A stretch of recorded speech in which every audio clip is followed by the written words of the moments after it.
اعوذ باللہ من الشیطان الرجیم بسم اللہ الرحمن الرحیم الحمد للہ الذی نور قلوب العارفین بنور معرفتہ واثبت فؤاد انبیائہ واولیائہ بقصص الانبیاء والمرسلین واکمل ایمان المسلمین والمؤمنین بولایت علی امیر المؤمنین علیہ السلام.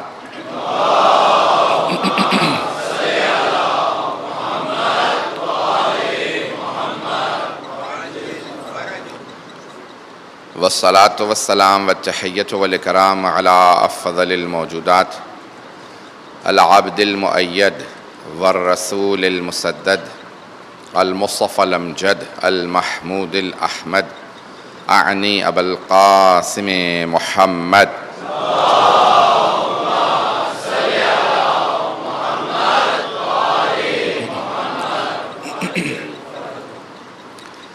وعلى روحه ونفسه وصهره ووصيه سید الاتقیاء والاسفیاء مولا الموالی امام المتقین علی بن ابی طالب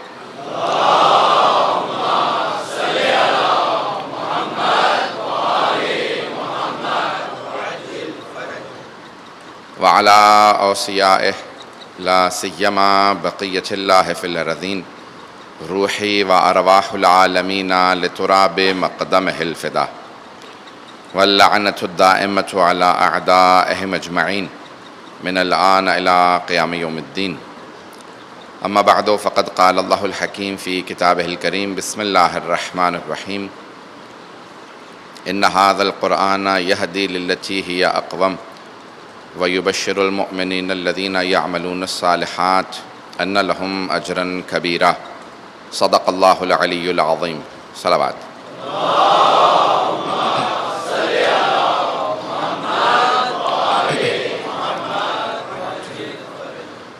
قرآن اور حجت کے عنوان سے اس عشرے کو کل ہم نے آغاز کیا اور ابتدائی طور پہ میں نے قرآن اور حجت سے متعلق کچھ مطالب پیش کیے. آج موضوع کو آگے بڑھاتے ہوئے جو کل میں نے شروع کیا تھا کہ قرآن ایک زندہ معجزہ ہے اور زندہ بعض اوقات انسان کہہ دیتا ہے لیکن اسے اندازہ نہیں ہوتا کہ حیات اور زندگی کس چیز کا نام ہے. اللہ موجود ہے یہ کہنا بہت آسان، مان لینا مسلمان کے لیے بہت آسان، لیکن اس کو حقیقتاً سمجھنا کافی مشکل ہے. خدا موجود ہے، تصور نہیں ہے. خدا حقیقت کا نام ہے. اگر میں یہ بات پہنچا پاؤں، خدا ذہن میں نہیں ہے، خدا موجود ہے. امام زمانہ غیبت میں ہیں لیکن امام زمانہ علیہ الصلوۃ والسلام حقیقت کا نام ہے، تصور کا نام نہیں ہے. امام وقت حقیقت ہیں، تصور نہیں ہے. قرآن حقیقتاً زندہ ہے، کاغذ پہ نہیں ہے. قرآن حیات رکھتا ہے.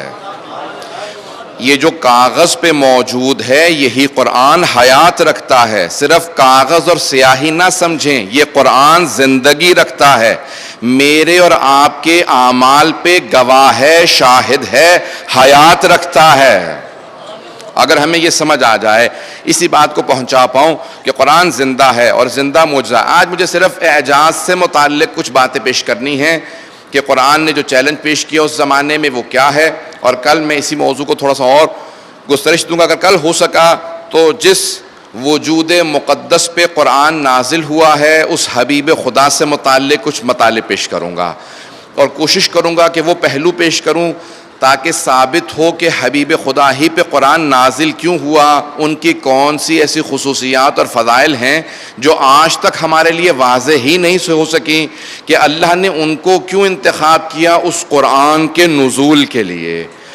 میں انشاءاللہ کل اس عنوان کو پیش کروں گا. لیکن آئیے ذرا آج قرآن نے اپنے حبیب سے کہا. سورہ اسراء جس کو سورہ بنی اسرائیل بھی کہا جاتا ہے، 17واں سورہ ہے، اس کی آیت نمبر 88 میں اللہ نے کہا قل لئن اجتمعت الجن والانس على ان ياتوا بمثل هذا القرآن لا یأتونہ بمثلہ، اس قرآن جیسا اگر تمام جن و انس جمع ہو جائیں کہ اس قرآن جیسی ایک کتاب لے آئیں تو اس قرآن جیسی کوئی کتاب نہیں لا سکتا.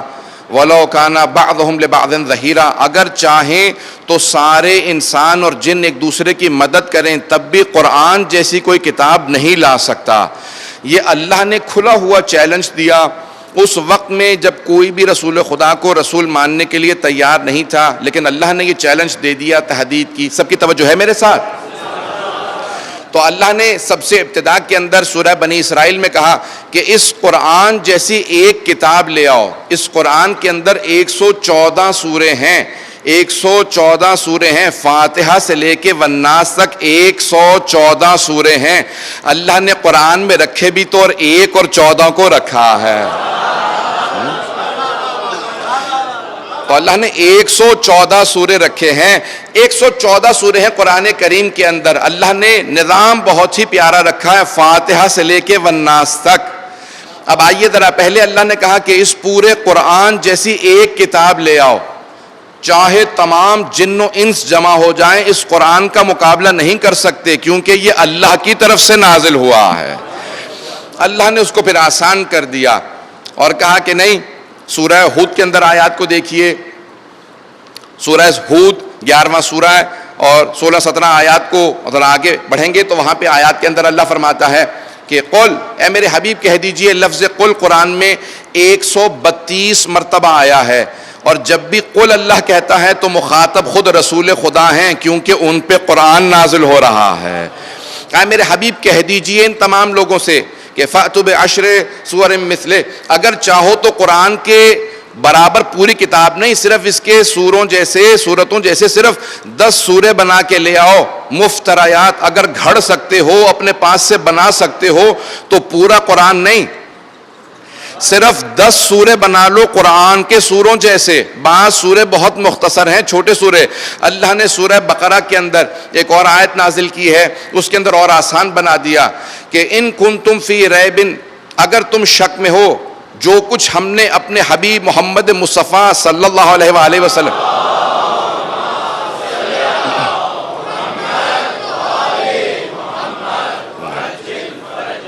ان کنتم علی ریب مما نزلنا علی عبدنا فأتوا بسورۃ من مثلہ وادعوا شہداءکم من دون اللہ.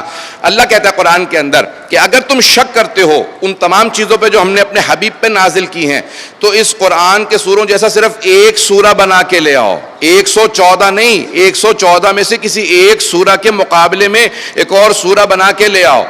اور چاہو تو جس کو مرضی اپنی نصرت کے لیے بلا لو، میرے حبیب کا مقابلہ نہیں کر سکتے. قرآن کے سوروں میں سے ایک سورہ کے مقابلے میں. اب یہاں پہ جس لیے میں نے ساری تمہید باندھی ہے خاص طور سے نوجوانوں کے لیے، تاکہ وہ فخر کر سکیں کہ قرآن ہماری کتاب ہے. اللہ نے مسلمان پورے امت مسلمہ کو حبیب خدا کے صدقے میں قرآن جیسی کتاب عطا کی ہے. آئے ذرا ایک پیش کر دوں. پیغمبر اسلام نے جب قرآن کی سوروں کو دیکھیں گے نا، 114 سورہ میں، تو سورہ بقرہ سب سے طولانی سورہ ہے اور سورہ کوثر سب سے مختصر سورہ ہے. سب سے مختصر سورہ سورہ کوثر ہے، لیکن اس میں بہت سے ایسے الفاظ آئے ہیں جو صرف اسی سورہ میں آئے ہیں، کسی اور سورت میں نہیں ہیں. لفظ کوثر صرف سورہ کوثر میں آیا ہے. انا اعطیناک کا اس انداز سے، اس ترکیب سے کسی اور جگہ پہ نہیں آیا. فصلی لربک ونہر، اس ترکیب سے کسی اور کو آیت کو آپ قرآن میں نہیں دکھا سکتے. انا شانئک هو الابتر، ان الفاظ کے ساتھ پورے قرآن میں اور کہیں پہ بھی یہ الفاظ نہیں دکھا سکتے. کیوں؟ کیونکہ جس بی بی کی شان میں یہ سورہ نازل ہوا ہے، جس طرح وہ بی بی میں مثال ہے، اس طرح یہ سورہ بھی بے مثال ہے. اس سورہ کا کوئی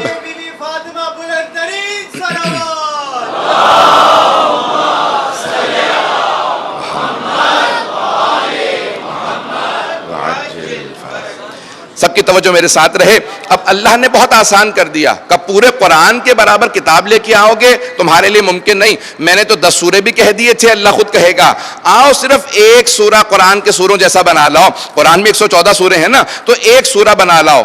اور پیغمبر اسلام نے فوراً کہا سورہ کوثر نازل ہوا ہے، کہا لکھو اور جا کے وہاں خانہ کعبہ میں جہاں 7 معلقات جو عربوں کے بہترین قصیدے تھے، ہر سال سارے عرب جمع ہوتے تھے اور ان کا ایک میلہ لگتا تھا جہاں جو فصیح و بلیغ ترین شعراء تھے وہ آ کے اپنا کلام سناتے تھے۔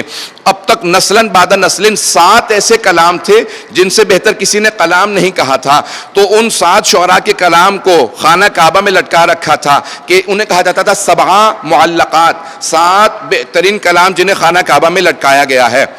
تو اب وہاں جہاں 7 معلقات شاعری کے 7 بہترین مجموعے لٹکے تھے، پیغمبر اسلام نے کہا یہ سورہ کوثر لکھ کے ان 7 معلقات کے اوپر وہاں پہ لگا دو تاکہ اس تمام عرب دیکھ سکیں، پڑھیں کہ سورہ کوثر ہے۔ اب ایک مرتبہ لکھا سورہ کوثر کو، بسم اللہ الرحمن الرحیم، انا اعطیناک الکوثر فصل لربک وانحر ان شانئک هو الابتر۔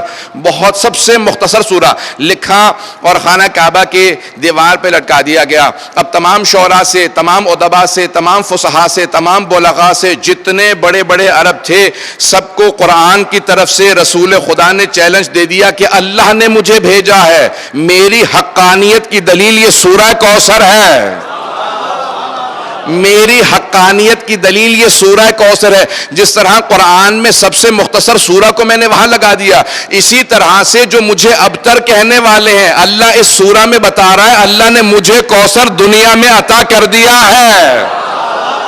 تو اب آخرت میں حوض کوثر کو مصداق قرار نہ دینا، دنیا میں کوثر کو تلاش کرو۔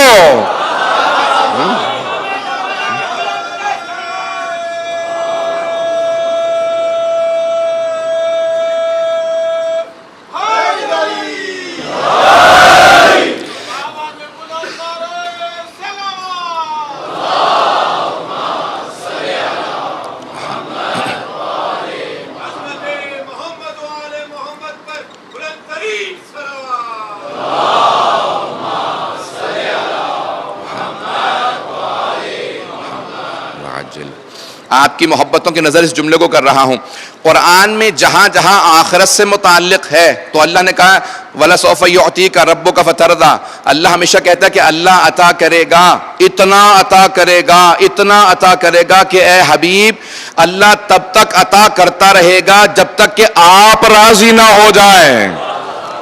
نہیں پہنچا سکا جملے کو، نہیں پہنچا سکا۔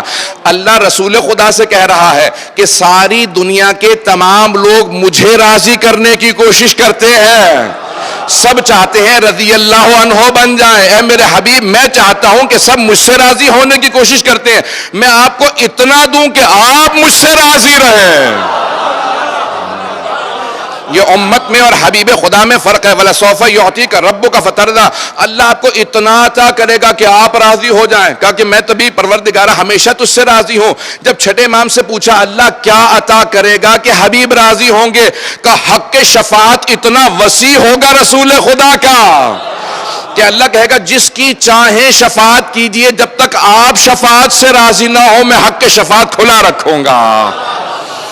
اب وقت نہیں کہ تفصیل میں جاؤں۔ انا اعطیناک الکوثر، جو مستقبل کی چیزیں ہیں عطا کروں گا، لیکن سورہ کوثر میں آیا انا اعطیناک، ہم نے آپ کو عطا کر دیا ہے۔ تو کوثر دنیا میں ہے، جناب سیدہ کی شکل میں اللہ نے اپنے حبیب سے کہا کہ ہمیں ناز ہے میرے حبیب، ہم نے آپ کو زہرا جیسی بیٹی عطا کی ہے۔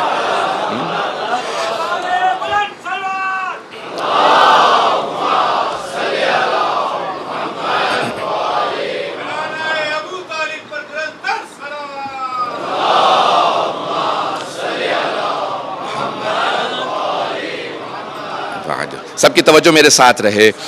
اب یہاں پہ انا اعطیناک الکوثر پیغمبر اسلام نے کہا اور عرب تمام کے تمام جمع ہوتے تھے، سب نے سورہ کوثر کو لکھا دیکھا۔ جو پڑھ نہیں پاتے تھے انہوں نے دوسروں سے پوچھا کیا محمد نے لکھوا کے بھجوایا صلی اللہ علیہ وسلم، کیا بھجوایا ہے؟ کہا سورہ کوثر ہے۔ تمام عرب جمع ہو گئے، پڑھتے جاتے تھے، کوشش کرتے جاتے تھے اس سورہ کا بدل لے آئیں۔ اب سب کوشش کر رہے ہیں، بہت بڑے بڑے ادبا بیٹھ گئے، ان کے ایک بہت بڑے شاعر کا نام تھا شاہ، جو پورے سال کلام نہیں کرتا تھا، بولتا نہیں تھا، کہیں ایسا نہ ہو کہ میں لوگوں سے بات کروں میری فصاحت و بلاغت میں کمی آ جائے۔ یہ اتنے پڑھے لکھے نہیں جتنا میں پڑھا لکھا ہوں، وہ اتنا اپنے آپ کو مغرور تھا کہ اتنا بڑا سمجھتا تھا، کسی سے کلام نہیں کرتا تھا، سال میں صرف ایک دن بولتا تھا، جب بولتا تھا تو سارا مکہ کھڑے ہو کے سنتا تھا آج شاہ بول رہا ہے۔ اور ہر روز شام کو باہر چہل قدمی کے لیے جاتا تھا، لوگ اپنا اپنا کلام جو لکھنا جانتے تھے لکھ کے لے جاتے تھے، جو لکھنا نہیں جانتے تھے دوسروں سے لکھواتے تھے، کہتے تھے کہ شاہ ذرا بتا اس میں غلطیاں کیا ہے۔ بولتا نہیں تھا، قلم ہاتھ میں ہوتا تھا، پڑھ کے وہیں پہ تصحیح کر دیا کرتا تھا، اس میں یہ غلطیاں ہیں۔ جب سب زور لگا چکے کسی سے سورہ کوثر کا جواب نہ دیا گیا، انہوں نے سورہ کوثر کو اتارا اور وہ جس کاغذ پہ جس تختے پہ سورہ کوثر لکھی تھی فوراً شاہ کے سامنے لے کے آئے، سب کے کلام پڑھتا جاتا تھا، قلم سے تصحیح کرتا جاتا تھا، کہا شاہ ذرا اس کلام میں غلطیاں نکال دے۔ وہ شاہ جو پورے سال کلام نہیں کرتا، صرف ایک دن بولتا تھا، اس نے ایک مرتبہ سورہ کوثر کی تلاوت کی، قلم ہاتھ میں پکڑا، غلطیاں تلاش کرنے لگا، پھر اس نے کہا کہ غلطی محسوس نہیں ہو رہی، دوسری مرتبہ پڑھا، جب تیسری مرتبہ اس نے سورہ کوثر کی تلاوت کرنے کے بعد دیکھا کہ اس سے کوئی جواب نہیں بن پا رہا، تو اس نے مجمع کو دیکھنے کے بعد کہا ما ھذا من کلام البشر،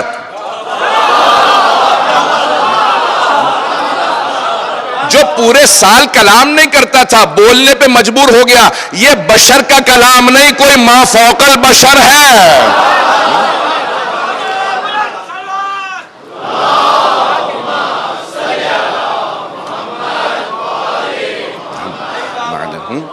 کہا ما ھذا من کلام البشر، یہ بشر کا کلام نہیں، کوئی ما فوق البشر ہے جس کا یہ کلام ہے، اس کے اندر کوئی غلطی نہیں ہے، اس میں کوئی نقص نہیں ہے، یہ اپنے کمال پہ سورہ فائز ہے۔ یہ کس کا کہا؟ یہ محمد نے چیلنج کے طور پہ دیا ہے۔ اب سارے عرب جمع ہوئے، کہا کہ خبردار اب کسی اور کو مت بتانا کہ شاہ نے بھی اقرار کر لیا ہے قرآن کے ایک سورے کا بھی کوئی بدل نہیں ہو سکتا۔ اب کیا کیا؟ جب سب کے سب علم کے اندر پیغمبر سے ہار گئے، سارے مجمع کی توجہ ہے، میں جانتا ہوں بہت دور دور تک لوگ موجود ہیں، سن رہے ہیں، اور کہاں کہاں پہ جا رہی ہے بات۔ اب میں اس پیغمبر اسلام کی عظمت کو پیش کرنا چاہتا ہوں، قرآن کی عظمت کو سمجھانا چاہتا ہوں کہ اب حبیب خدا کی عظمت کو، قرآن کے اعجاز کو جب سب نے مان لیا تو اب تک علمی طور پہ جواب دینے کی کوششیں ہو رہی تھیں۔ جب علمی طور پہ جواب نہ دیا جا سکا تو سب نے کہا کہ اب محمد کو اذیت کرو، کسی نے کہا پتھر مارو، کسی نے کہا کہ تیر سے وار کرو، کسی نے کہا قتل کر دو۔ عزیزان گرامی، تو ایک بات ثابت ہو گئی، جس قوم کا علمی جواب نہ ہو اس کے خلاف اسلحہ اٹھا لیا جاتا ہے۔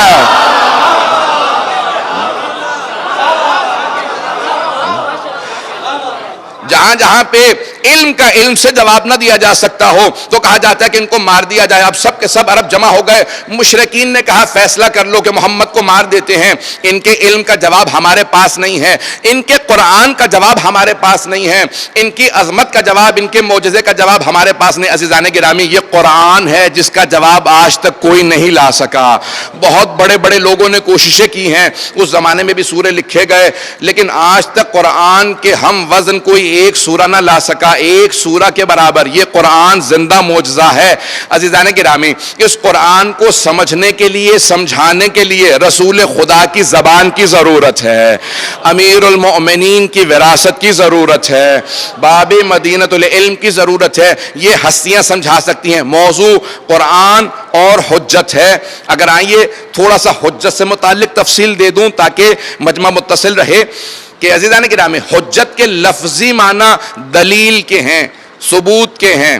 دلیل ہو کسی بھی چیز پہ، دلیل کو حجت کہا جاتا ہے عربی میں۔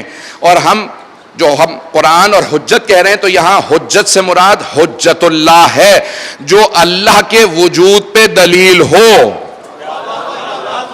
اگر میں اس جملے کو پہنچا پاؤں کہ جو اللہ کے وجود پہ دلیل ہو، جسے دیکھ کے یقین آتا ہو کہ یہ ایسا ہے اور یہ جس کی عبادت کر رہا ہے اور کہہ رہا ہے کہ کوئی معبود ہے، تو اسے دیکھ کے یقین ہوتا ہے کہ واقعاً کوئی خدا ہے۔ اب آئیں، آپ کے کراچی کے ایک بہت بڑے شاعر گزرے ہیں جو کمیونسٹ بھی ہو گئے تھے، شاید نام لینا مناسب ہو نہ ہو، برائی میں نہیں کہہ رہا ہوں، لیکن البتہ بہت بڑا نام ہے، اردو ادب کا باپ مانا جاتا تھا۔ اور عزیزان گرامی، وہ کمیونسٹ ہو گئے تھے، اگر چاہیں گے تو آخر میں نام بھی لے دوں گا، کمیونسٹ ہو گئے، خدا کا انکار کر دیا، خدا کو نہیں مانتے تھے، کیا کہ نہیں کچھ نہیں مانتا، میں دین کو نہیں مانتا، کمیونسٹ ہو گئے۔ جوش ملی آبادی نام بہت بڑا نام ہے، اردو ادب کے بہت بڑے شاعر تھے، لیکن آخر عمر کے اندر دوبارہ مرثیے پڑھنے لگے، مجلسوں میں آنے لگے، نمازیں پڑھنے لگے۔ کسی آدمی نے سوال کیا ان سے، کہا جوش صاحب آپ تو کمیونسٹ ہو گئے تھے، خدا کو ماننے سے آپ نے انکار کر دیا تھا، یہ کیا ہوا کہ آپ دوبارہ مجلسوں میں آنے لگے، نمازیں پڑھنے لگے؟ کہا میں نے تو خدا کا انکار کر دیا تھا، لیکن مجھے حسین نے خدا کو ماننے پہ مجبور کر دیا۔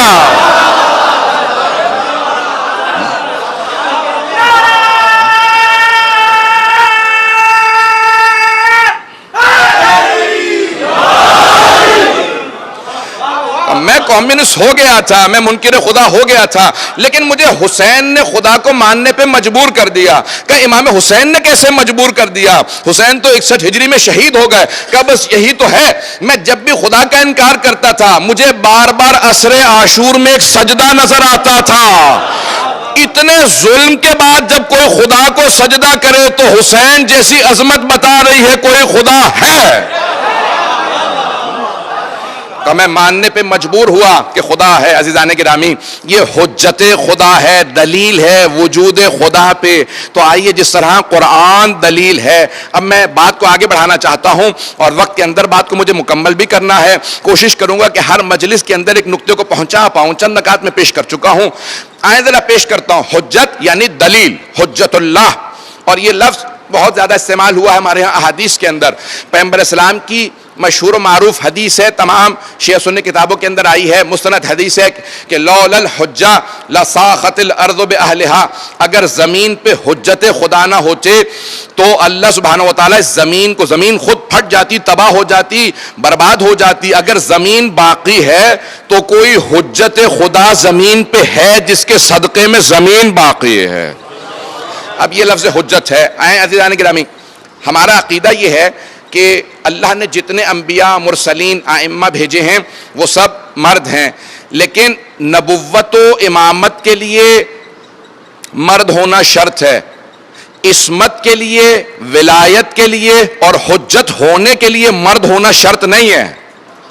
نہیں پہنچا پایا، سب کی توجہ ہو۔ انبیاء، مرسلین اور ائمہ سب مرد ہیں، یعنی اللہ نے شرط رکھی ہے کہ صرف مردوں کے اندر نبی بھیجے گا، رسول بھیجے گا اور امام بھیجے گا، لیکن عصمت کے لیے، معصوم ہونے کے لیے مرد ہونا شرط نہیں ہے، ولایت کے لیے مرد ہونا شرط نہیں ہے، حجت ہونے کے لیے مرد ہونا شرط نہیں ہے۔ جناب مریم، جناب سیدہ معصومہ بھی ہیں، اور جناب فاطمہ الزہرا ولایت بھی رکھتی ہے، اور جناب سیدہ حجت بھی ہیں۔ لیکن آپ لوگوں نے بہت گھبرا کے سنا، اس لیے مجھے امام حسن عسکری علیہ السلام کی حدیث کا سہارا لینا پڑے گا۔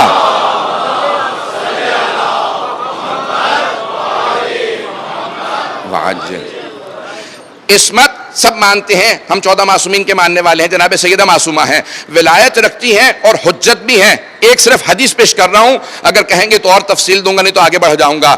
11ویں امام، امام حسن عسکری علیہ السلام فرماتے ہیں نحنو حجج اللہ علی الخلق، حجت کی جمع حجج ہے، حجت کی جمع حجج، نحنو حجج اللہ علی الخلق وجدتنا فاطمہ حجت اللہ علینا، ہم تمام کی تمام اللہ کی مخلوقات پہ، صرف انسانوں پہ نہیں، اللہ کی تمام مخلوقات پہ اللہ کی حجت ہے، اور ہماری دادی فاطمہ ہم پہ اللہ کی حجت ہے۔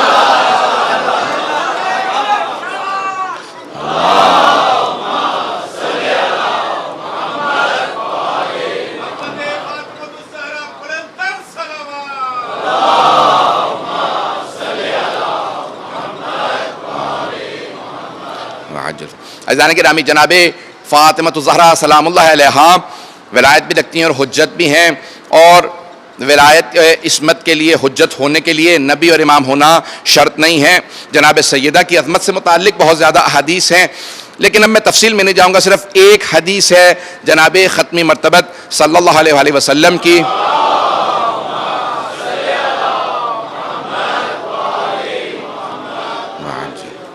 اس حدیث کا سہارا لے کے ایک مطلب کو پیش کروں گا اور پھر عنوان سے کچھ اور مطالب کو آگے بڑھاؤں گا کہ ختم مرتبت نے جناب سیدہ سے متعلق کہا ہے کہ فاطمہ بضعۃ منی، فاطمہ میرا جز ہے، میرا حصہ ہے.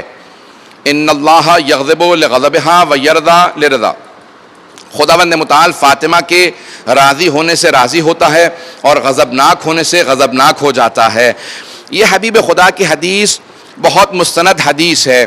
ہمارے اہل سنت بھائیوں کے دو بہت بڑے بڑے علماء ہیں. ایک شمس الدین ذہبی ہیں جنہیں رأس المنتقدین کہا جاتا ہے، جنہوں نے تمام رجال کی کتابوں پہ دوبارہ انہوں نے ریویو کیا ہے، حدیثوں سے متعلق بہت بڑی بحث کی ہے. تو درائے اور رجال میں ان کا بہت بڑا نام ہے اور انہوں نے بے انتہا حدیث سے متعلق بحث کی ہے کہ یہ صحیح ہے یا ضعیف ہے، قابل قبول ہے قابل قبول نہیں ہے.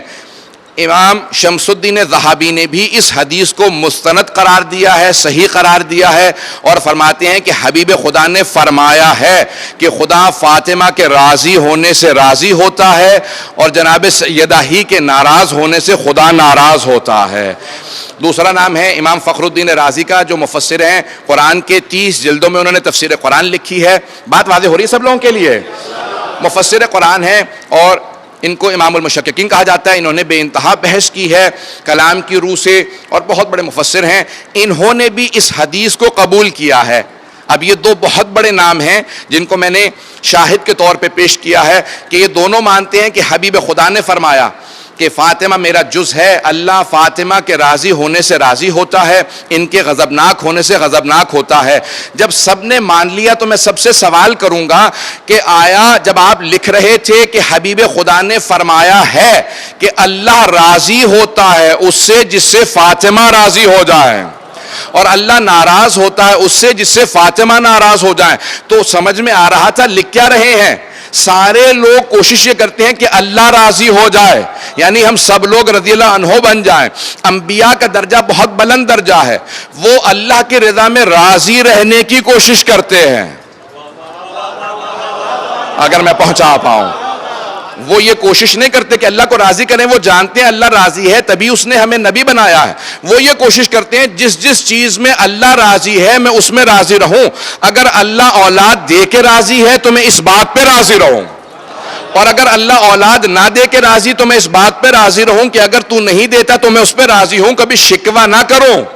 اگر اللہ صحت دے تو میں صحت پہ راضی رہوں، اگر اللہ بیماری بھیج دے تو میں بیماری پہ راضی رہوں، کبھی شکوہ نہ کروں. تو انبیاء کا درجہ بہت بلند ہے ہم لوگوں سے کہ وہ معصوم ہیں، اللہ کی رضا میں راضی رہتے ہیں، راضی برضا اللہ. اگر بات واضح ہو رہی ہو، انبیاء کا درجہ بہت بلند ہے. لیکن حبیب خدا نہ وہ درجہ فرما رہے ہیں جو غیر معصوموں کا کہ جو اللہ کو راضی کرنے کی کوشش کریں، نہ وہ جو انبیاء علیہ السلام کا کہ اللہ کی رضا میں راضی رہیں، بلکہ حبیب خدا جناب سیدہ کا کچھ اور ہی درجہ بیان کر رہے ہیں کہ اللہ اس سے راضی ہوتا ہے جس سے سیدہ راضی ہو، اللہ اس سے غضبناک ہوتا ہے جس سے سیدہ غضبناک ہو. تو پورا فلسفہ سمجھ میں آ جاتا ہے پورے دین کا کہ اگر اللہ کو راضی کرنا چاہتے ہو تو جناب سیدہ کو راضی ضرور رکھو. جناب سیدہ کسی ایک ایسی عظمت کا نام ہے کہ حبیب خدا نے ان کا تعارف کروایا ہے. میں تفصیل میں نہیں جا سکتا کہ حجت جناب سیدہ سلام اللہ علیہ بھی اللہ کی حجت ہیں، اور قرآن کے اندر بہت سے سورے ہیں جو جناب سیدہ کی شان میں نازل ہوئے ہیں. آئیے ذرا قرآن کے چند پہلوؤں کو پیش کرنا چاہتا ہوں کہ قرآن میں کن کن زاویوں سے اعجاز ہے، معجزہ ہے. اگر سننا پسند فرمائیں گے میں بات کو آگے. عزیزان گرامی، قرآن کن کن زاویوں سے معجزہ ہے، اعجاز ہے. میں نے آج اس سے متعلق کچھ مطالب پیش کرنے ہیں. بہت اس سے متعلق تحقیقات لکھی گئی ہیں. قرآن ایک زندہ معجزہ ہے. بہت کتابیں لکھی ہیں، شیعہ سنی تمام علماء نے بہت کتابیں لکھی ہیں. سب سے پہلا قرآن کا اعجاز قرآن کے فصاحت و بلاغت ہے. اللہ نے 6666 بنابر ترتیب اور 6236 بنابر ترتیب کہ بہت سے لوگوں نے آیات کو دو آیات شمار کیا ہے، کچھ نے کہا نہیں یہ دو نہیں ایک آیت ہے، اس لیے آیات وہی ہیں. لیکن سب نے لکھا ہے کہ قرآن زندہ معجزہ ہے. کن کن پہلوؤں سے معجزہ ہے، آئیں ذرا میں اس بات کو آج پیش کرنا چاہتا ہوں. سب سے پہلے فصاحت و بلاغت میں اللہ نے اتنے مختصر الفاظ کے اندر وہ مطالب پیش کیے ہیں کہ اگر فصاحت و بلاغت کو دیکھا جائے، جیسے جناب یوسف کے سامنے بادشاہ نے اپنا خواب پیش کیا کہ میں خواب میں دیکھتا ہوں کہ 7 زخیم گائے 7 کمزور گائے کو کھا رہی ہیں، اور بہت تفصیل سے بادشاہ نے کیا کچھ نہیں کہا ہوگا اپنا خواب بیان کرنے میں. ایک بادشاہ خواب سنا رہا ہے، اگر ہم بھی اپنا خواب سناتے ہیں تو بہت تفصیل سے خواب سناتے ہیں، چاہے خواب چند لحظوں کا ہو. اس بادشاہ نے بہت تفصیل سے اپنا خواب سنایا اور کیا کچھ نہیں کہا. سب بقرات ثمان، بہت 7 زخیم گائے ہیں، وزنی گائے ہیں جو 7 کمزور گائے کو کھا رہی ہیں. بہت تفصیل سے خواب سنایا. اللہ نے اس بادشاہ کے سارے خواب کو صرف ایک آیت میں پیش کیا کہ اس کے پورے خواب کا خلاصہ یہ ہے. وہ اتنی لمبی چوڑی کہانی سنا رہا تھا، پوری رات بولتا رہا، اللہ نے پورے خواب کو ایک آیت میں پیش کیا. یہ قدرت پروردگار ہے کہ اتنی فصاحت و بلاغت میں نہ اس کا کوئی مطلب باہر رہ گیا، نہ خواب کا مطلب کم رہا، سارا خواب بھی بیان ہو گیا ایک آیت کے اندر.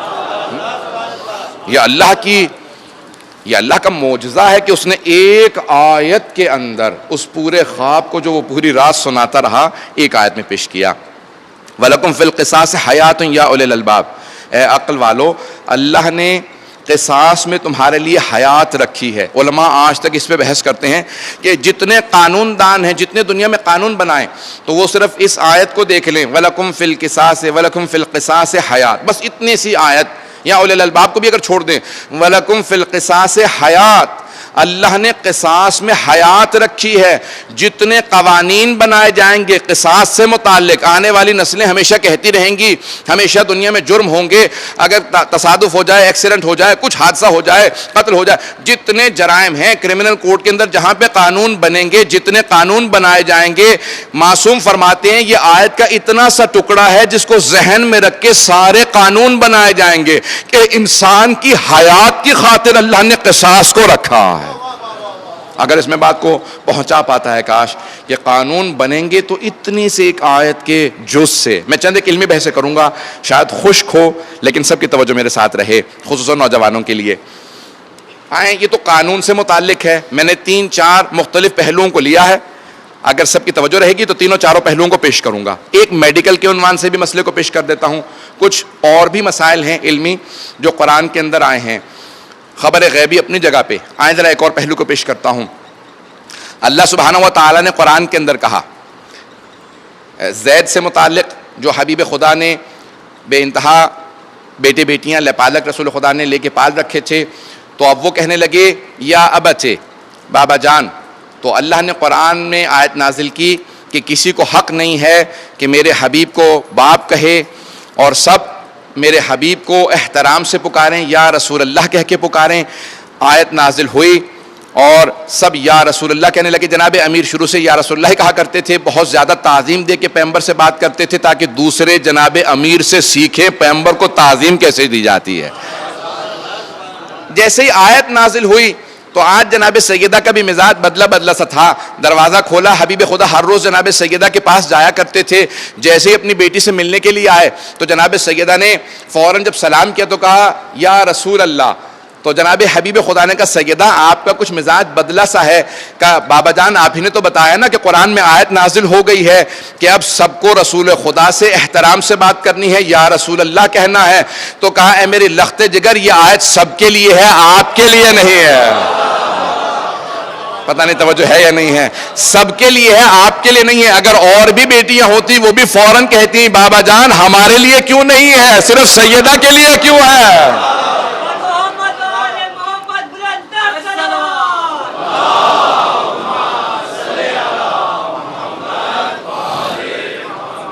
تو اب ایک مرتبہ آیت نازل ہو گئی، سب کے سب کہنے لگے. آئیں ذرا میڈیکل کے مسئلے کو پیش کر رہا ہوں جو ایک بہت بڑے پاکستان کے ڈاکٹر نے امریکہ میں ایک تحقیق لکھی ہے. سب کی توجہ میرے ساتھ ہے. میڈیکل کی تحقیق لکھی ہے. اللہ نے قرآن کے اندر سورہ احزاب میں 33واں سورہ ہے, یہ آیت نازل کی ہے کہ جس طرح سے ایک جسم میں دو دل نہیں ہو سکتے, اسی طرح سے ایک شخص کے دو باپ نہیں ہو سکتے, کیونکہ زید ابن حارث ہے, زید ابن ارقم ہے, زید کے ولدیت موجود ہے, میرے حبیب نے پالا ہے, ان کا بیٹا نہیں ہے. زید جب تمہارا باپ موجود ہے, میرے حبیب نے پالا ہے, بابا جان نہ کہنا تاکہ لوگ دھوکہ نہ کھائیں. توجہ ہو. اب یہاں پہ وہ ڈاکٹر بحث کرتا ہے, اللہ نے کہا جس طرح سے ایک جسم میں دو دل نہیں ہو سکتے. تاریخ پورے کی پوری طب کی تاریخ کو اٹھا کے دیکھیں, بہت سے بچے بہت سے مسائل کے ساتھ پیدا ہوتے ہیں. گردہ خراب ہو سکتا ہے, ایک گردہ ہو یا ایک گردہ زیادہ ہو, بعض اوقات آنکھوں کا مسئلہ ہوتا ہے, پھیپھڑے کا مسئلہ ہوتا ہے, آنتوں کا, بے انتہا مسائل کے ساتھ پیدا ہوتے ہیں. لیکن قرآن نے ایک میڈیکل سٹیٹمنٹ دی ہے کہ ایک جسم کبھی بھی دو دل کے ساتھ پیدا نہیں ہو سکتا. اس 1400 سال پہلے اللہ نے کہا, 20ویں صدی میں جا کے میڈیکل سائنس نے ثابت کیا, قرآن نے جو اس وقت کہا تھا وہ آج تک صحیح ثابت ہے.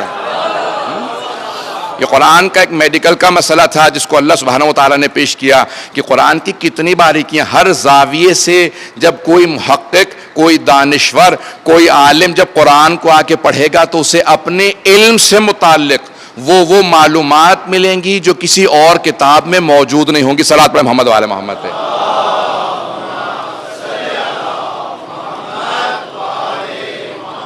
صلوات اللہ. عزیزان گرامی, ہر زاویے سے قرآن ہے, قرآن میں معجزہ ہے, ہر زاویے سے, ہر پہلو سے. لیکن ان افراد کی ضرورت ہے جو اپنے اپنے فیلڈ میں, اپنے اپنے علم میں, اپنے علم و دانش کے اندر مہارت رکھتے ہوں, اور آنے کے بعد پھر قرآن کو دیکھیں. جب وہ قرآن کو پڑھیں گے تو ان کو قرآن میں وہ تمام معجزات نظر آئیں گے. عزیزان گرامی, ائمہ اہل بیت علیہم السلام نے بعض اوقات آیات سے وہ استدلال پیش کیے ہیں کہ آج تک دنیا دم بخود ہے کہ ان آیات سے اتنے مطالب, چھوٹی چھوٹی آیات سے اتنے مطالب کیسے نکلتے ہیں. لوگوں نے 30 40 اور اب اس وقت میں 2 ایسی تفسیر جانتا ہوں جو 100 جلدوں پہ مشتمل ہیں, اور مفسر کہنے والا یہ کہتا ہے یہ میں سمجھا ہوں اور میں صرف ایک پہلو سے لکھ رہا تھا, دوسرے پہلوؤں سے دوسروں کو لکھنے کی ضرورت ہے. جب امام زمانہ ظہور کریں گے تو روایت کے الفاظ یہ ہیں کہ صلوات پڑھیں امام زمانہ کے خوش ہونے کے لیے.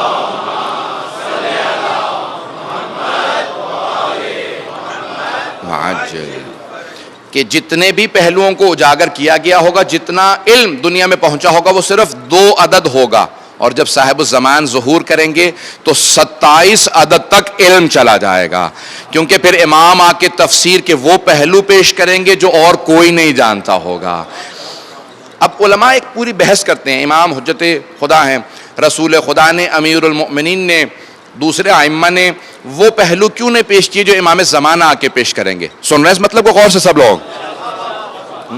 اگر یہ بات واضح ہو رہی ہو, آیا حبیب خدا نے وہ پہلو کیوں نہیں پیش کیے جو امام زمانہ پیش کریں گے؟ امیر المؤمنین نے, مدینۃ العلم رسول خدا, باب مدینۃ العلم امیر المؤمنین, پھر امام حسن حسین اور پھر امام صادق علیہ السلام نے وہ مطالب, وہ پہلو کیوں نہیں پیش کیے جو امام زمانہ علیہ السلام آ کے پیش کریں گے؟ ایک بحث ہے پوری.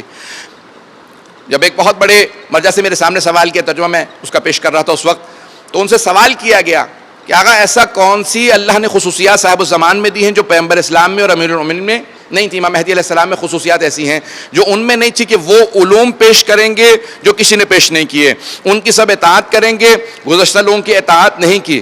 تو فوراً جو جواب دیا ایک مرجع تقلید نے, انہوں نے کہا کہ کوئی ایسی چیز امام زمانہ میں نہیں ہے جو رسول خدا میں نہ رہی ہو یا مشکل کشا میں نہ رہی ہو. نہ حبیب خدا میں کوئی کمی تھی, نہ امیر المومنین میں, نہ اور کسی امام میں. کمال ان ہستیوں کے زمانے کے اندر, آج جو امام زمانہ کے زمانے میں کمال ہوگا وہ اس زمانے کے لوگوں کا ہوگا. ان میں صلاحیت اتنی زیادہ ہوگی وہ تمام علوم کو سیکھ سکیں گے, سمجھ سکیں گے. اور رسول خدا اور ائمہ علیہ السلام کے زمانے میں لوگوں کا بھی علمی ارتقاء, اتنی بلندی علمی لحاظ سے نہیں تھی کہ وہ ان تمام علوم کو سمجھ سکتے, سیکھ سکتے. کہ آج کے زمانے میں لوگ ترقی کر چکے ہوں گے, 1400 سال آگے بڑھ چکے ہوں گے. اب جب امام کلام کریں گے, حدیث کے الفاظ یہ ہیں کہ بڑے بڑے دانشور جو مسلمان بھی نہیں ہوں گے امام کے کلام کو سن کے کہیں گے یہ حجت خدا ہے، اس کا بولنا بتا رہا ہے، یہ تمام کے تمام علوم کے اندر امام ہے۔ مشرک و کافر قرار کریں گے یہ امام ہے۔ لوگ دیکھ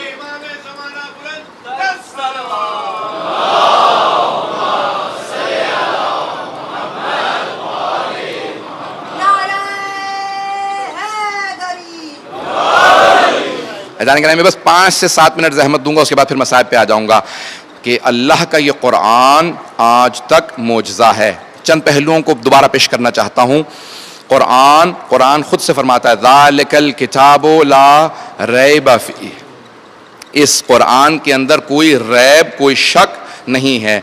اگر قرآن لا ریب ہے تو حجت کو بے عیب ہونا چاہیے۔ جس طرح قرآن میں کوئی شک نہیں ہے، اسی طرح سے امام معصوم کے اندر بھی کوئی عیب نہیں ہونا چاہیے۔ وہ ہر طرح سے مبرہ اور بہت باعظمت ہوں، بہت پاک ہوں۔ ان کے علم کا وہی معیار ہونا چاہیے جو حجت خدا کا ہونا چاہیے۔ وہ کبھی بھی کسی بھی طرح سے کوئی کسی کے کہنے پہ یہ نہیں کہیں گے سوچ کے بتاؤں گا، دیکھ کے بتاؤں گا، پوچھ کے بتاؤں گا۔ جس زبان میں سوال آئے گا اسی زبان میں جواب جائے گا، جس کتاب سے سوال ہوگا اسی کتاب سے جواب آئے گا، جس علم سے متعلق سوال آئے گا اسی علم سے امام جواب دیں گے۔ تمام علوم کے اندر امام میں مہارت ہونی چاہیے۔ آئیے حدیث امیر المومنین علی بن ابی طالب علیہ السلام کو پیش کرنا چاہتا ہوں۔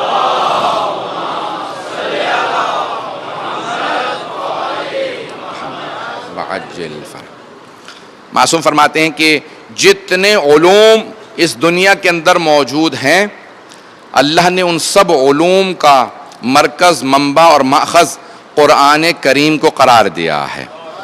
جتنے علوم اس کائنات کے اندر ہیں اگر ان تمام علوم کے ماہرین قرآن کی طرف آئیں گے تو انہیں قرآن میں ہر علم کا جواب ملے گا، قرآن میں اس کا ماخذ و منبع ملے گا۔ پھر فرماتے ہیں کہ جتنے علوم قرآن کریم کے اندر ہیں اگر سب ایک جگہ ایک سورہ میں دیکھ رہے ہو تو سارے قرآن کا خلاصہ اس کے دیباچے میں ہے، اور وہ سورہ فاتحۃ الکتاب ہے۔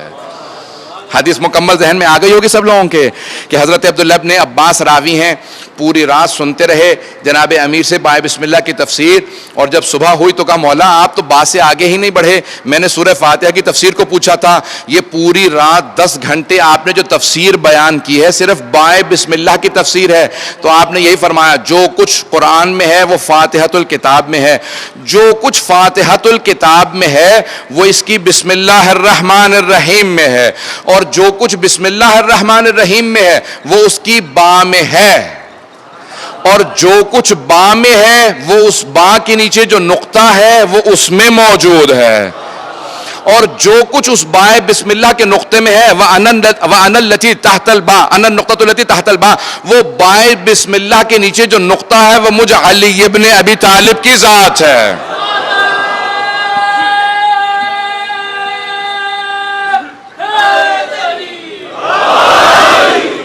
حدیث بہت مشہور و معروف ہے، آپ سب نے سن رکھی ہے کہ مولا نے فرمایا کہ انا النقطۃ التی تحت الباء، اور امیر المؤمنین ہیں جنہوں نے قرآن کے اعراب بھی لگائے ہیں اور قرآن کے نقطے بھی لگائے ہیں۔ یہ بعد میں بہت سوں کو کریڈٹ دینے کی کوشش کی لیکن امیر المؤمنین وہ تمام علوم کے موجد ہیں۔ سن رہے ہیں سب لوگ اس بات کو غور سے؟ میں بہت سوچا کرتا تھا، شاید یہ میں نے مطلب کسی اور جگہ پہ بھی پیش کیا ہے لیکن سن لیجئے، بہت سوچا کرتا تھا یہ پورا قرآن ایک نقطے کے اندر کہاں پہ آئے گا، یہاں تک کہ سی ڈی کا دور آیا اور وہاں پہ بے انتہا کتابیں موجود ہیں ایک سی ڈی کے اندر۔ اب میں نے ایک سی ڈی خریدی قوم مقدس سے، اس میں 2000 کتابیں تھی۔ کون کون سی کتابیں ہیں؟ انہوں نے کہا تمام احادیث کی کتابیں موجود ہیں، اس کے اندر فقہ کی کتابیں موجود ہیں، اصول کی ہیں، عقائد کی ہیں، فلسفے کی، منطق کی، تفسیر کی۔ کہا قرآن ہے اس میں؟ کہاں؟ کہا اس پوری سی ڈی کے اندر قرآن کہاں ہوگا؟ تو مسکرا کے کہنے لگا ایک نقطے کے برابر ہوگا۔ جب کمپیوٹر آیا، سی ڈی دریافت ہوئی تو لوگوں نے اس وقت سمجھا کہ نقطے میں قرآن آ سکتا ہے، مولا اس زمانے میں بتا رہے تھے، مولا اس زمانے میں بتا رہے تھے۔ جناب امیر علیہ السلام اس زمانے میں بتا رہے تھے۔ سمجھ لو قرآن کو سمجھنا ہے، آل محمد سمجھائیں گے قرآن کیا ہے۔ میں بہت سے پہلوؤں کو سوچ رہا تھا، آئیں ذرا ایک پہلو کو، آخری پہلو کو پیش کروں گا، اس کے بعد پھر مصائب پہ آ جاؤں گا۔ کہ حضرت امام جعفر الصادق علیہ الصلوۃ والسلام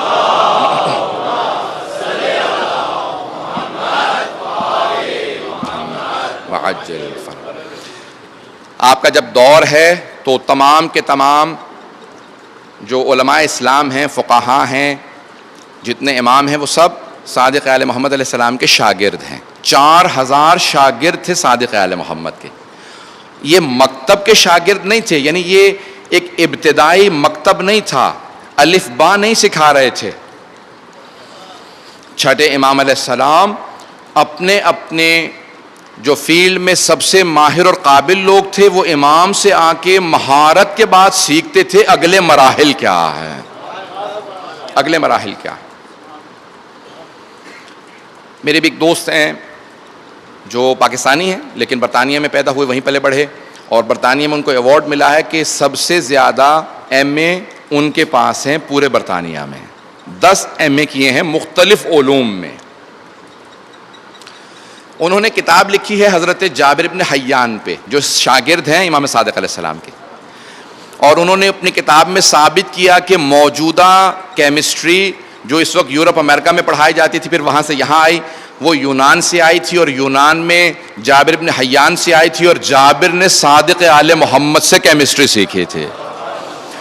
اور ثابت کہاں سے کیا؟ ان کی اس کتاب سے جو حضرت جابر بن حیان نے عربی میں لکھی تھی، اور وہ برٹش لائبریری میں لندن میں موجود ہے. اور اس کا انتصاب کا پہلا صفحہ جب آپ دیکھیں گے، جب ڈیڈیکیشن لکھی جاتی ہے، انتصاب لکھا جاتا ہے، تو اس میں انتصاب لکھا تھا کہ میں اپنے اس تمام محنت کو اپنے مولا اور آقا جعفر بن محمد سے منسوب کرتا ہوں. تو تمام علوم کے ماہرین اگر جھکتے ہیں تو آل محمد کے در پہ آ کے جھکتے ہیں. اگر سب نے زانوئے تلمذ اگر ادب کے سامنے جھکایا ہے تو اہل بیت علیہ السلام کے سامنے یہ آل محمد ہیں جنہوں نے علوم کو عام کیا ہے. اسی قسم کی تاریخیں تھیں.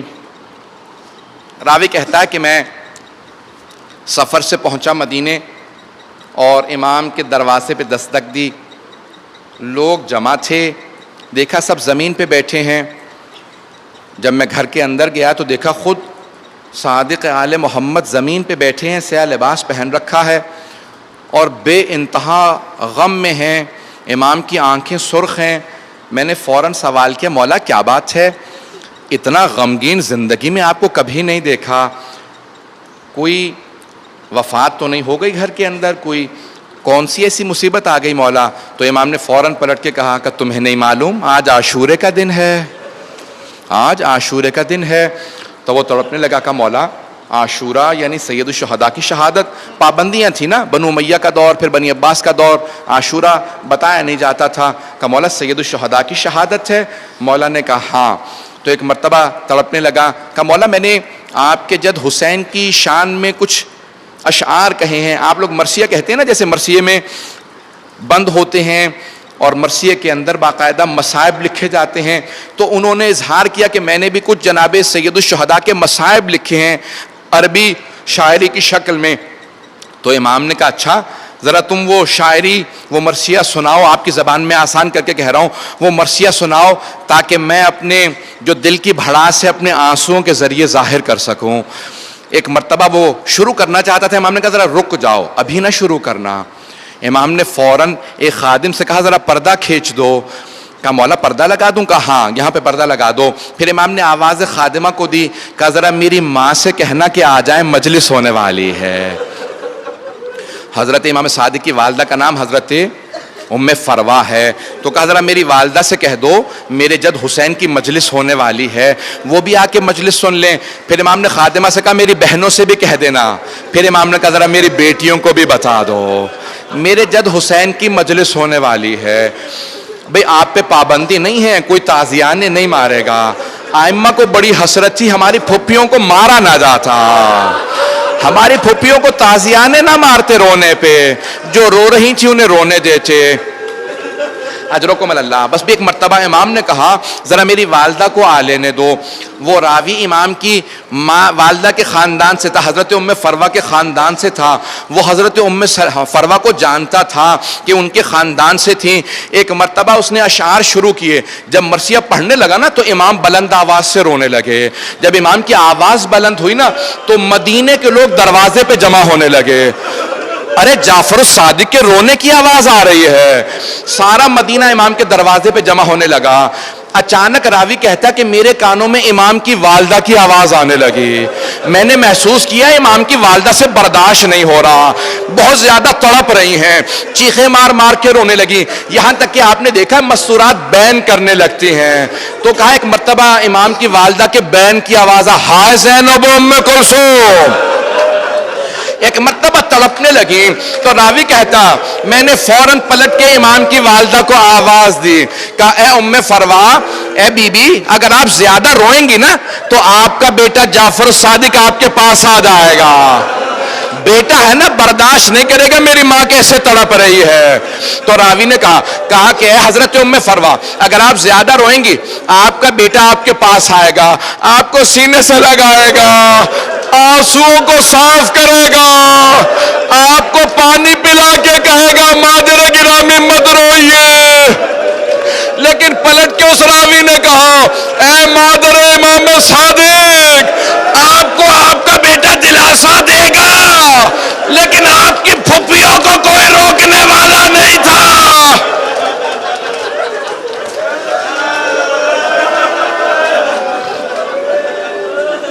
لیکن جب آپ کی پھپھیاں رویا کرتی تھی, آپ کے جد حسین کا قاتل شمر تازیانہ مار کے کہتا تھا بند کر دو رونا, رونے کی اجازت نہیں ہے.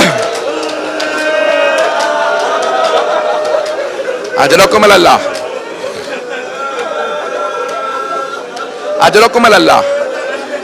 آج میں بہت سوچ رہا تھا, کل پیش کروں گا آپ کے سامنے امام کی رخصتی کو. آج میں سوچ رہا تھا کون سے مصائب کو پیش کروں.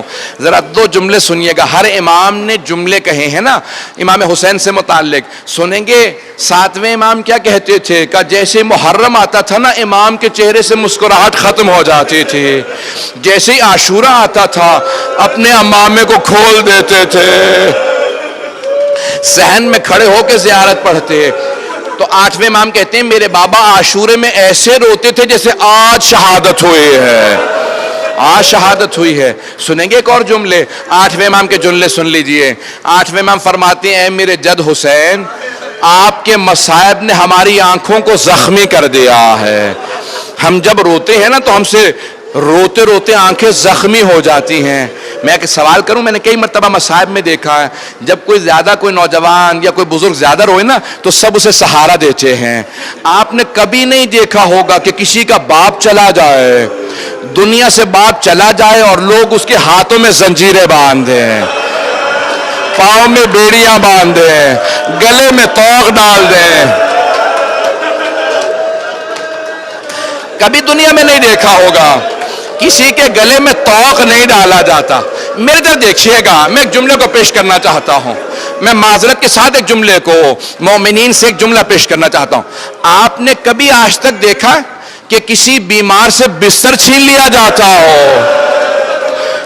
شام غریبہ میں کسی بیمار سے بستر لوٹ لیا گیا, ریت پہ گرا دیا گیا.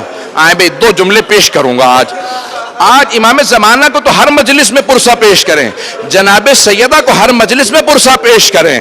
جناب سیدہ ہی تو وارث ہے نا, امام زمانہ وارث ہیں. لیکن آج پہلی محرم ہے نا, تو آج بانی عزا امام سجاد کو ان کی پھپھیوں کا بھی پرسہ پیش کریں اور ان کے بابا کا بھی پرسہ پیش کریں. میں مصائب تفصیل سے پیش نہیں کروں گا, لیکن دو جملوں کو یہاں عرض کرنا چاہتا ہوں. مجمع کی توجہ میرے ساتھ ہو.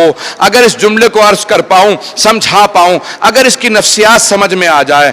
جب امام سجاد کربلا سے چلے گئے, پہلے کوفے گئے, پھر سارا سفر کر کے شام میں دمشق گئے, رہائی ملی. جب رہائی مل گئی نا تو امام پلٹ کے واپس اربعین پہ چہلم پہ کربلا آئے. جب کربلا آئے نا تو امام نے دیکھا دور سے کہ جناب جابر کھڑے ہیں. آپ نے دیکھا کہ اگر خدا نہ خاصہ کسی کا باپ دنیا سے چلا جاتا ہے نا تو وہ انتظار میں رہتا ہے لوگ مجھے گلے لگا کے پرسا دیں گے, کوئی مجھے تسلی دے گا, کوئی سینے سے لگائے گا. امام سجاد جب پلٹ کے واپس آئے نا تو خود ہی جناب جابر سے گلے ملنے لگے اور رو کے کہنے لگے جابر ہاں ہونا قتل رجال ہونا, جابر ہمارے مردوں کو یہاں ذبح کیا گیا تھا, جابر میرے گلے میں توق ڈالا گیا تھا, جابر میری پھوپھیوں کی چادریں لوٹ لی گئی تھی. پھر ایک مرتبہ کہنے لگے جابر اگر ہو سکے دور چلے جائیے, جابر ذرا دور چلے جائیے, اے جابر آپ ذرا دور چلے جائیے. حضرت جابر نے کہا, حضرت جابر ابن عبداللہ انصاری صحابی رسول ہیں, کہا ابن رسول اللہ فرزند رسول میں نابینا ہوں, میں دیکھ نہیں سکتا. سمجھ گئے کہ امام کی غیرت کی وجہ سے امام نے کہا ذرا دور چلے جائیے, علی و بطول کی بیٹیاں آئی ہیں. جناب جابر سمجھ گئے امام اپنی غیرت کی وجہ سے کہہ رہے ہیں میں دور چلا جاؤں تاکہ امام کی پھپھیاں آرام سے بیٹھ کے گریا کر لیں. تو امام نے جب کہا نا جابر میں آپ سے کہتا ہوں ذرا تھوڑا دور چلے جائیے, تو جناب جابر نے کہا مولا میں تو نابینا ہوں, میں دیکھ نہیں سکتا. امام نے کہا دیکھ نہیں سکتے, سن تو سکتے ہو, میری پھپھیاں بھی بیان کرے گی. کوئی کہے گی واہ حسین, کوئی کہے گی واہ علی اکبر, کوئی کہے گی واہ عباس.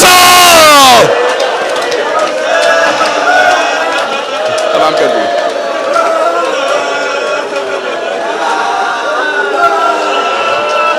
الا لعنۃ اللہ علی القوم الظالمین.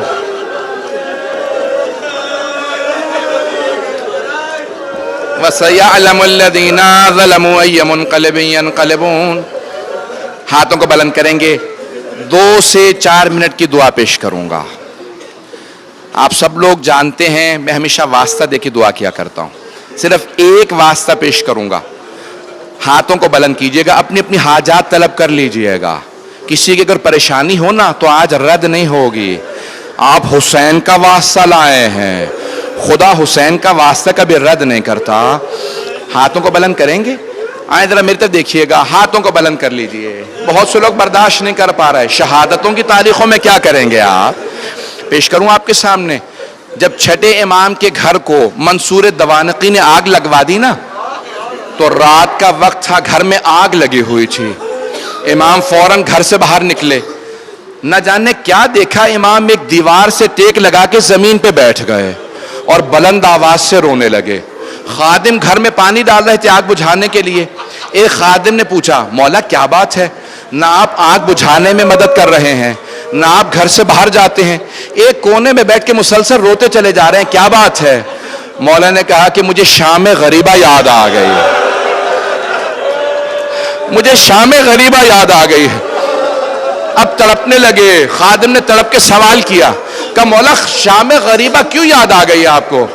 کہا کہ دیکھ نہیں رہے, میں سر پہ موجود ہوں, زندہ ہوں, صحیح سلامت ہوں, لیکن میری بیٹیاں کبھی مشرق سے مغرب دوڑتی ہیں, کبھی مغرب سے مشرق دوڑتی ہیں. آگ ایسی چیز ہے, میری بیٹیاں پریشان ہیں, گھر میں آگ لگے. لیکن جب شام غریبہ میں خیموں میں آگ لگی تھی, نہ میرے جد حسین سر پہ موجود تھے, نہ میرے چچا عباس موجود تھے, نہ علی اکبر کا سہارا تھا,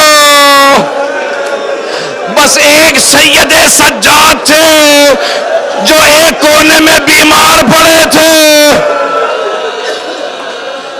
یہ عزاداری بڑی آپ کو آسانی سے مل گئی ہے. آئیں مل کے دعا کرتے ہیں. پروردگارا اس عزاداری کی حفاظت فرما, جہاں جہاں عزادار ہیں ظاہرین سب کی حفاظت فرما. پروردگارا جتنے مومنین بے اولاد ہیں سب کو اولاد عنایت فرما, مقروضوں کے قرض ادا فرما, پریشان حالوں کی پریشانیاں دور فرما, امام زمانہ کا ظہور دیکھنا نصیب فرما, دشمنان اہل بیت کو نیست و نابود فرما, داعش کو غارت فرما, مومنین کی حفاظت فرما, ہمارے مقامات مقدسہ کی حفاظت فرما, خصوصاً شام کے روزوں کی حفاظت فرما, پاکستان کے, افغانستان کے, کشمیر کے, عراق کے, شام کے, بحرین کے, یمن کے, نہ جانے کہاں کہاں کے حالات خراب ہیں. پروردگارہ سب کی حفاظت فرما, جو ہاتھ بلند ہیں کسی کو رد نہ فرما. پروردگار ہم سب کو زندگی میں امام حسین کی زیارت نصیب فرما، آخرت میں ان کی شفاعت نصیب فرما۔ پروردگار ہماری نسلوں میں غم حسین کو منتقل فرما۔ پروردگار جب تک زندہ رہیں غم حسین میں اسی طرح شرکت کرتے رہیں۔ پروردگار اس فرش عزا پہ تیرے ملائکہ نازل ہوتے ہیں، پروردگارہ تجھے واسطہ اپنے عزت و جلال کا ہمارے ناسوں کو جناب سیدہ کے رومال میں جگہ عنایت فرما۔ پروردگار ہم سب کی عاقبت بخیر فرما۔ ربنا تقبل منا انك انت السميع العليم بحق محمد وآلہ الطیبین الطاہرین المعصومین۔ ماتم حسین جاؤ۔